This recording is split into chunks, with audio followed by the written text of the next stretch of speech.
Assalamualaikum warahmatullahi wabarakatuh dan salam sejahtera. Apa khabar semua? Harap semua sihat. Okey, hari ini kita akan belajar tajuk penjelasan mikroorganisma. Okey, mikroorganisma ni boleh dikelaskan kepada 5 iaitu fungi, alga, protozoa, virus dan bakteria. Tajuk fungi tu kita dah buat baru ni. Hari ini kita akan sambung lagi dengan tajuk alga dan protozoa. Okey, anda semua boleh rujuk buku teks muka surat 8 dan 9.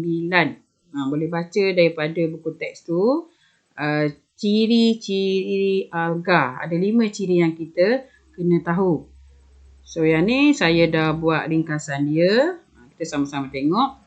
So alga ni ciri yang pertama kita tengok saiz. Alga dia ada 2 jenis mengikut saiz iaitu alga makroskopik dan alga mikroskopik. Makroskopik ni maksudnya besar. Boleh dilihat dengan mata kasar. Manakala mikroskopik ni dia kecil. Hanya boleh dilihat menggunakan mikroskop. So, untuk contoh, awak tengok kalau makroskopik, alga laut, contoh dia yang kita nampak ni, alga merah ni makroskopik. Dan kalau mikroskopik, contoh Chlamydomonas species dan Spirogyra species. Kita tengok ciri yang kedua iaitu bentuk. Dari segi bentuk, alga juga boleh dibahagikan kepada 2. Yang bentuk unisel iaitu satu sel sahaja. Dan satu lagi yang multisel. Multisel tu maksudnya banyak sel. Kalau unisel, satu sel contohnya, ni Chlamydomonas ni. Satu sel je. Kalau yang banyak sel, contohnya Spirogyra. Dia ada banyak sel. Okay, kita tengok nutrisi pula. Okay, dari segi nutrisi, semua alga dia boleh buat makanan sendiri melalui proses fotosintesis kerana dia mempunyai klorofil. Pigmen warna hijau tu ialah klorofil. Okey, ciri yang seterusnya ialah habitat. Habitat ni tempat tinggal dia lah. Alga ni dia kebanyakannya tinggal di air tawar. So boleh baca sendiri yang tu. Seterusnya pembiakan. Macam mana cara dia membiak. Ada 2 cara alga membiak iaitu secara asex. A tu maksudnya bukan sex, iaitu melalui belahan dua. Dan satu cara lagi ialah pembiakan secara seks. Seks ni melalui konjugasi. Nanti saya akan tunjuk macam mana proses belahan dua dan proses konjugasi. Okey, seterusnya tajuk protozoa. Untuk protozoa ni boleh rujuk buku teks muka surat 10 dan 11. Okey, boleh baca, boleh tengok gambar dalam tu.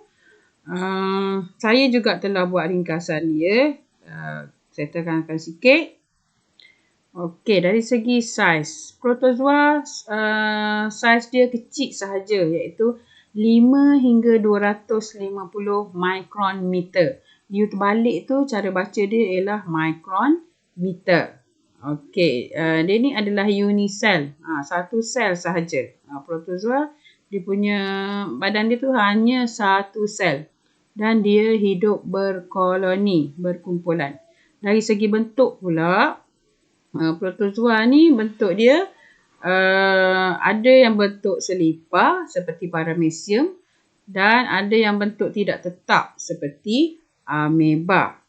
Okey, dari segi pemakanan pula, nutrisi, contohnya Euglena. Euglena ni kalau kita nampak gambar dia kat bawah ni, Euglena ni dia adalah parasit. Dia makan organisma lain. Okey, ameba pun sama tapi cara dia makan ialah secara fagositosis. Dia menelan makanan tu. Nanti saya tunjuk macam mana proses fagositosis. Okey, seterusnya habitat. Sama lebih kuranglah dengan alga tempat tinggal dia. Air tawar, air masin, tanah lembap ataupun atas perumah lain lah. Okey, dan cara pembiakan pun sama juga seperti alga. Ada 2 jenis. Asex, bukan seks dan juga seks iaitu konjugasi. Kalau bukan seks, asex tu belahan dua. Okey, gambar kat bawah ni, yang ni paramecium yang saya kata bentuk macam selipar. Dan ameba ni dia bentuk tak tetap. Dia bergerak-gerak. Dan Euglena ni pun bentuk macam daun sikit. Okey, ni kita tunjuk sikit cara ameba makan tadi. Okey, cara dia menelan dia melingkungi mikroorganisma yang dia nak makan tu dan akhirnya masuk dalam badan dia dan dia mengeluarkan enzim untuk menghancurkan makanan tadi. Tu kita panggil fagositosis. Okey, gambar sebelah kanan ni ialah paramecium. Saya nak tunjuk kat sini macam mana paramecium bergerak.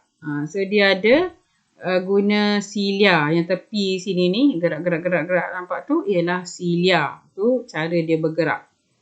Okay, lepas tu kita tengok sikit cara pembiakan tadi. Ada dua iaitu asex, bukan sex, melalui belahan dia dua.